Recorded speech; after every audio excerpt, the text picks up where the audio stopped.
Hi, it's Bill Koenig for Straight Circle Martial Arts, and this is how to connect to your attacker when you're joint locking. Joint locking, like everything else, what you should learn is we versus I. Most people, when they fight, can't get out of the mindset of I am going to dominate, I am going to win, and it separates you from your attacker and doesn't let you do as good a technique. So what I mean by that is most people go I. What they do is they grab their opponent and then they try and insert their will through the joint. They move separately from the guy they grabbed.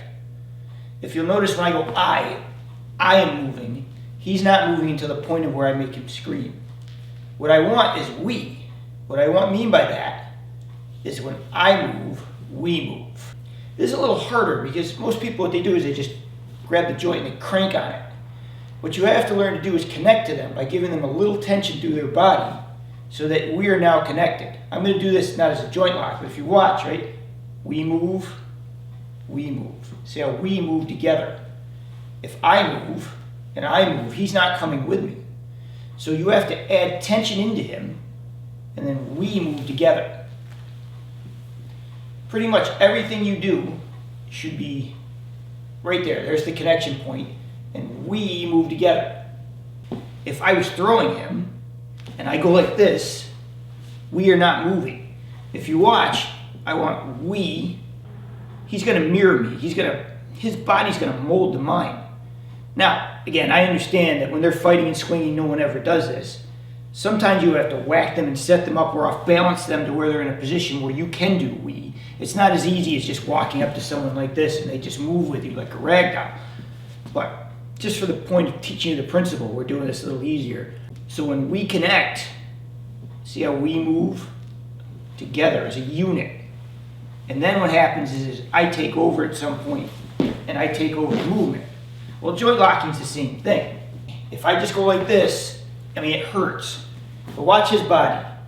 See his elbow? See how we are moving together. Once I feel that we have got to a spot where he's off balance, I go down.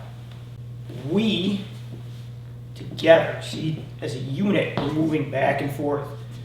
And as we get to here, then we go down.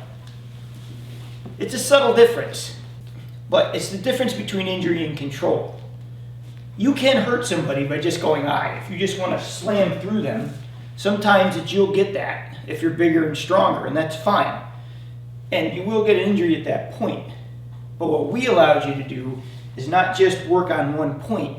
We allows you to work on the entire body. So what I want is I don't want to control him here. I want the pain there, but I want to control him all the way down to the floor. So if you watch right there, I have him in a position to where he's going to move. See the body shift right there. See the off balance? This is what makes this joint lock work better, is the fact that I took him to a position that's bad for him instead of just trying to crank him when he was in a position of strength. But to do that, you have to stay with him at the proper distance and we have to move. If I go like this, or if I go like this, we're not moving in sync. We want to move in sync, and then we want to go down. Most people rush joint locking. They're never in time with the person they're with. So one's moving like this, but they're moving not in time with them, and the joint lock is not as effective. Remember, ideally what you want to do is you want to sync the timing, and then at some point once you feel them go off balance, you take the timing over. Thanks for watching. Please like and subscribe. It helps the channel immensely.